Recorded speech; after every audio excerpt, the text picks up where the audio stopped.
صلی علی رسولہ الکریم اما بعد فاعوذ باللہ من الشیطان الرجیم بسم اللہ الرحمن الرحیم رب اشرح لی صدری ویسر لی امری واحلل عقدۃ من لسانی یفقہوا قولی۔ آج ہم انشاءاللہ ازواج اور اولاد کے لیے کی جانے والی دعاؤں کے بارے میں بات کریں گے کہ قرآن و سنت میں ہمیں اس بارے میں کیا رہنمائی ملتی ہے۔ دعا ایسی چیز ہے جو انسان کی تقدیر کو بدل دیتی ہے۔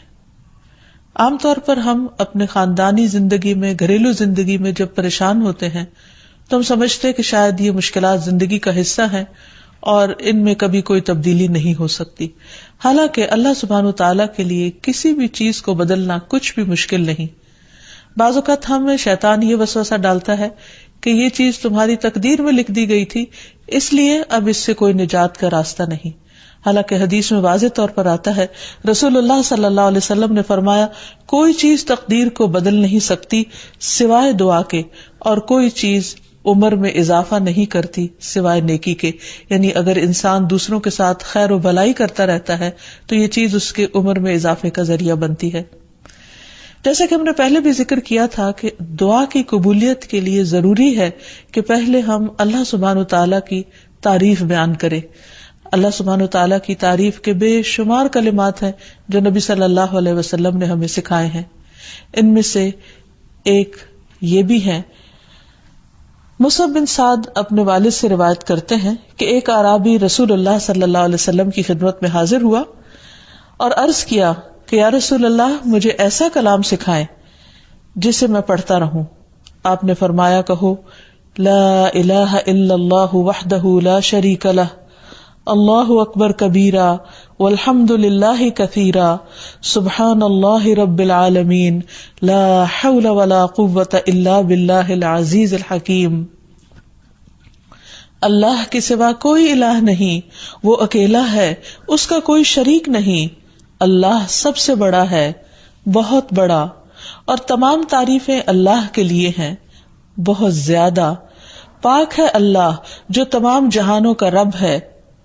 نہیں کوئی برائی سے بچنے کی ہمت اور نیکی کرنے کی قوت سوائے اللہ کے جو بہت زبردست حکمت والا ہے۔ تو بات یہ ہے کہ جب بھی ہم اپنے خاندانی حالات، گھریلو زندگی، اپنے ازواج یا اولاد کے سلسلے میں کچھ بھی پریشان ہو تو اللہ سبحانہ وتعالیٰ سے خوب خوب دعا کریں، اور دعا سے پہلے اللہ تعالیٰ کی حمد و ثنا بیان کریں۔ جہاں تک ازدواجی زندگی کا تعلق ہے تو اللہ سبحانہ وتعالیٰ نے شوہر اور بیوی کا رشتہ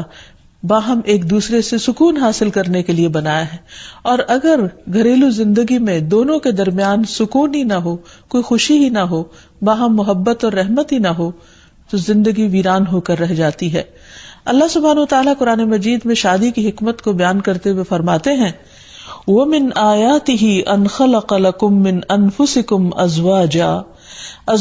لِتَسْكُنُوا إِلَيْهَا وَجَعَلَ بَيْنَكُم مَّوَدَّةً وَرَحْمَةً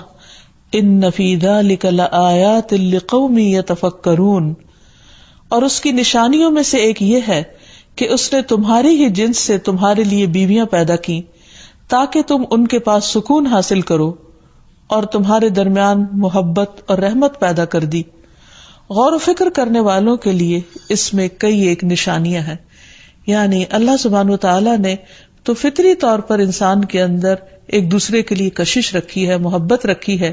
لیکن اگر وہ کسی وجہ سے ختم ہو گئی ہے یا موجود نہیں ہے تو یہ بھی انسان کی زندگی میں ایک بہت بڑا دکھ اور آزمائش ہوتی ہے۔ تو اس سے نکلنے کے لیے اللہ تعالیٰ کی مدد اور اس کا سہارا لینا چاہیے، اور کسی بھی غلط قسم کے کام سے بچتے ہوئے اللہ تعالیٰ سے عاجزی کے ساتھ گڑ گڑا کر اس رشتے کی محبت اور خوشی کے لیے دعائیں کرنی چاہیے۔ پہلی بات تو یہ ہے کہ شادی سے پہلے ہمیں اسلام نے اچھے رشتوں کے انتخاب کا ایک معیار دیا ہے۔ مثلاً شوہر کے انتخاب کے لیے جو ہمیں حدیث ملتی ہے اور نبی صلی اللہ علیہ وسلم نے جو کرائیٹیریا دیا ہے اس میں آتا ہے کہ اگر تمہارے پاس کوئی ایسا شخص نکاح کا پیغام بھیجے جس کے دین اور اخلاق سے تم مطمئن ہو تو اس سے اپنی بیٹی کا نکاح کر دو، اگر ایسا نہیں کرو گے تو زمین میں فتنہ اور زبردست فساد برپا ہوگا، تو اس حدیث سے یہ پتہ چلتا ہے کہ شادی سے پہلے انسان کو ضرور یہ دیکھنا چاہیے کہ جہاں وہ اپنی بیٹی کو بیاہ رہا ہے اس شخص کا اخلاق، کردار، مزاج کس قسم کا ہے. یعنی محض کسی دنیاوی فائدے یا کسی کے مال یا بظاہر زینت اور رونق کو دیکھ کر شادی نہیں کرنی چاہیے، بلکہ دین کو معیار بنانا چاہیے. پھر اسی طرح لڑکی کے انتخاب میں بھی جو بات ہمیں بتائی گئی وہ یہی کہ لڑکی سے 4 چیزوں کی بنیاد پر شادی کی جاتی ہے، لیکن نبی صلی اللہ علیہ وسلم نے جو خاص طور پر تلقین کی وہ یہ ہے فاظفر بذات الدین تربت یداک، کہ تم دین والی کا انتخاب کرو،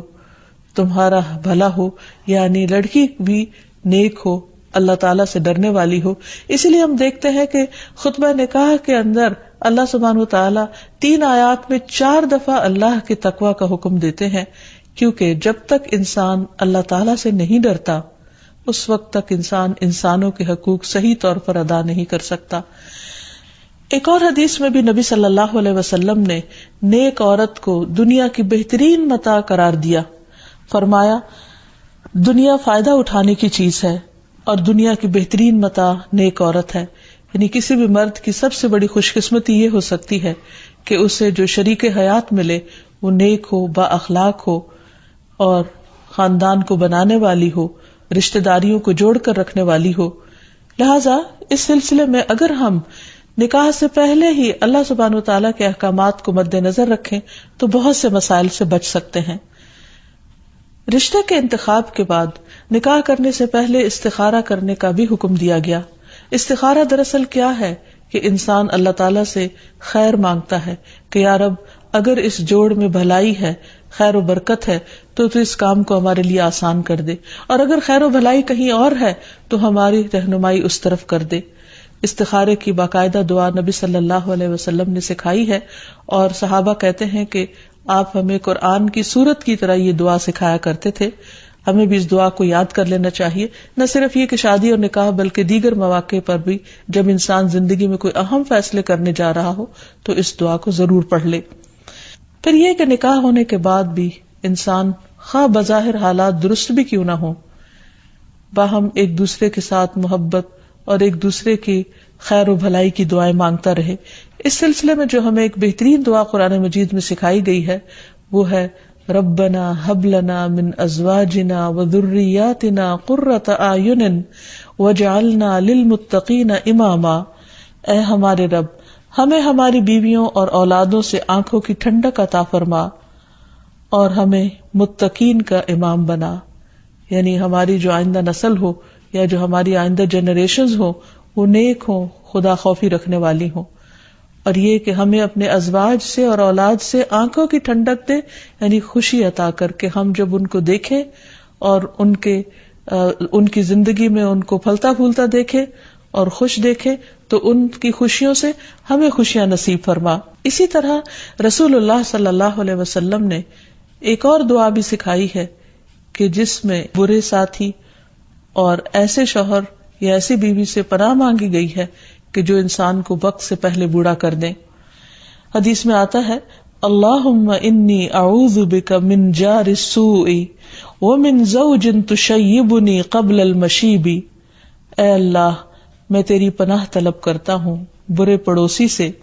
اور ایسے ساتھی سے جو مجھے بڑھاپے سے پہلے بوڑھا کر دے. یعنی اس کے بد اخلاقی اور اس کے برے کردار یا اس کی طرف سے ملنے والی اذیتوں سے انسان اپنی صحت کو کھو دے یا اس کی جان کو روگ لگ جائے تو ایسے صورت میں بھی دعا سکھائی گئی ہے اور اس کو پڑھتے رہنا چاہیے. کیونکہ شیطان کا سب سے پسندیدہ کام یہی ہے کہ وہ شوہر اور بیوی کے درمیان اختلاف پیدا کرے اور ان دونوں کو باہم ایک دوسرے سے جدا کرے یا ایک دوسرے کے لیے باعث اذیت بنا دے. ایک انسان کے پاس اگر دنیا بھر کی دولت بھی ہو اور اگر وہ انتہائی کامیاب انسان ہو لیکن اس کے گھر میں سکون نہ ہو، اس کے گھر میں خوشی نہ ہو، یا جو سب سے قریبی ساتھی ہے اس کے ساتھ اس کی نہ بنتی ہو، تو انسان کے لیے ایک بہت بڑی آزمائش ہے. تو اس لیے انسان کو ہمیشہ چوکنا رہنا چاہیے انسانی شیطانوں سے بھی اور جناتی شیطانوں سے بھی کہ وہ اس رشتے کے اندر کسی قسم کا کوئی خلل پیدا کرے. اسی طرح ازواج کے علاوہ اولاد کے لیے بھی ہمیں قرآن و سنت میں دعائیں سکھائی گئی ہیں اور ان کا بھی اہتمام کرنا چاہیے. انسان اپنی زندگی میں اپنی بہترین کمائی اپنی اولاد ہی کو سمجھتا ہے، اور انسان اپنی زندگی کا بہترین سرمایہ اپنی اولاد پر خرچ کرتا ہے، اور اپنے بعد بھی ان کے لیے ہر طرح کی راحتیں اور نعمتیں چھوڑ کر جانا چاہتا ہے. لیکن اگر اولاد نیک ہو تو وہ والدین کے لیے صدقہ جاریہ بھی بنتی ہے، اور والدین کے خون پسینے کی کمائی کو ان کی زندگی میں اور ان کی زندگی کے بعد بہترین جگہوں پر استعمال کرتی. لیکن اگر اولاد بگڑی ہوئی ہو تو زندگی میں بھی انسان کے لیے اذیت اور عذاب ہے، اور بعد میں بھی اس کے مال کو ضائع کرنے والی ہوتی ہے اور اس کے لیے بدنامی کا سبب بنتی ہے. اس لیے خصوصی طور پر اولاد کے لیے دعائیں کرتے رہنا چاہیے. نبی صلی اللہ علیہ وسلم نے فرمایا 3 قسم کے لوگوں کی دعائیں قبول ہوتی ہیں اور ان کی قبولیت میں کوئی شک و شبہ نہیں: مظلوم کی دعا، مسافر کی دعا، اور والد کی دعا اپنی اولاد کے لیے. یعنی جب باپ اپنے بچوں کے لیے دعا کرتا ہے تو وہ دعا بھی قبول ہوتی ہے. اسی طرح نبی صلی اللہ علیہ وسلم نے اس بات سے بھی منع کیا کہ کوئی اپنی اولاد کے خلاف دعا کرے یا اس کو بد دعا دے، کیونکہ وہ بھی قبول ہو جاتی ہے اور پھر انسان کے لیے پریشانی کا باعث بنتی ہے. اس سلسلے میں نبی صلی اللہ علیہ وسلم نے فرمایا اپنی اولاد کو بد دعا نہ دو، ایسا نہ ہو کہ وہ اللہ کی طرف سے قبولیت کی گھڑی ہو اور وہ تمہارے لیے قبول کر لے. اور اگر انسان کی ایسی دعا قبول ہو جائے تو پھر انسان کے لیے سخت پریشانی کا باعث ہو سکتی ہے یہ بات. پھر اسی طرح یہ ہے کہ اگر کسی کی اولاد نہ ہو تو اس کے لیے بھی دعا سکھائی گئی ہے، اور وہ دعا ابراہیم علیہ السلام کی دعا ہے جس میں وہ کہتے ہیں رب ہب لی من الصالحین، اے میرے رب مجھے نیک اولاد عطا فرما، صالح لوگوں میں سے عطا فرما. فبشرناہ بغلام حلیم، تو ہم نے اسے ایک بردبار بیٹے کی بشارت دی. یعنی اللہ سبحانہ وتعالیٰ نے ان کی دعا سن لی، اور یہ دعا بہت عرصے کے بعد سنی گئی تھی لیکن بہرحال سن لی گئی. ابراہیم علیہ السلام اللہ کے دوست تھے اور مستجاب الدعوات تھے، ان کی دعائیں قبول ہوتی تھی. لیکن یہاں یہ بات بھی پتہ چلتی ہے کہ دعا کی قبولیت کا مطلب یہ نہیں کہ جس وقت انسان منہ سے کوئی بات نکالے اسی وقت پوری ہو جائے. اس کی پورے ہونے میں بعض اوقات کئی سال گزر سکتے ہیں، جیسے ہم دیکھتے ہیں یوسف علیہ السلام کے واقعے میں، ابراہیم علیہ السلام اور دیگر پیغمبروں کے سلسلے میں. اور پھر ہم اس بارے میں یہ بھی دیکھتے ہیں کہ جس طرح ابراہیم علیہ السلام کی دعائیں قبول ہوئی تو انہوں نے اپنے رب کا اس پر شکر بھی ادا کیا اور فرمایا الحمدللہ الذی وہب لی علی الکبر اسماعیل و اسحاق ان ربی لسمیع الدعاء، کہ اللہ کا شکر ہے جس نے مجھے بڑھاپے میں اسماعیل اور اسحاق جیسی اولاد دی، بلا شبہ میرا پروردگار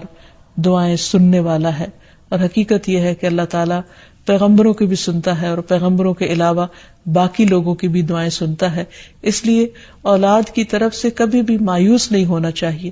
نہ ہونے کی شکل میں بھی اور ہونے کے بعد ان کی نیکی اور خیر اور بھلائی کے سلسلے میں بھی.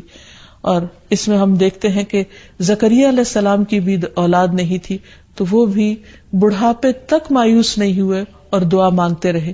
اور اس سلسلے میں آتا ہے کہ وہ جب دعا مانگتے تو کہتے رب ہب لی من لدنک ذریۃ طیبہ انک سمیع الدعاء، کہ اے میرے پروردگار تو مجھے اپنے پاس سے نیک اور پاکیزہ سیرت اولاد عطا فرما، تو ہی دعا کا سننے والا ہے.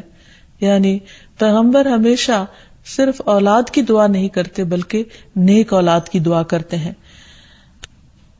اولاد کا ہونا اللہ سبحانہ وتعالیٰ کا ایک بہت بڑا انعام اور بندے پر بہت بڑا احسان ہے. اسی لیے ہم دیکھتے ہیں کہ اولاد انسان کے لیے اگر نیک ہو تو راحت، رحمت، آرام اور چین اور آنکھوں کی ٹھنڈک کا ذریعہ ہوتی ہے. نبی صلی اللہ علیہ وسلم حضرت حسن اور حسین کو اپنے پھول کہا کرتے تھے کہ یہ دونوں میری دنیا کے پھول ہیں. ایک اور حدیث سے ہمیں پتہ چلتا ہے کہ اولاد انسان کی بہترین کمائی ہے. فرمایا ان اولادکم من اطیب کسبکم، تمہاری اولاد تمہاری سب سے بہترین کمائی ہے، بس اپنی اولاد کی کمائی میں سے کھاؤ، یعنی وہ انسان کے لیے حلال ہے، جائز ہے. پھر اسی طرح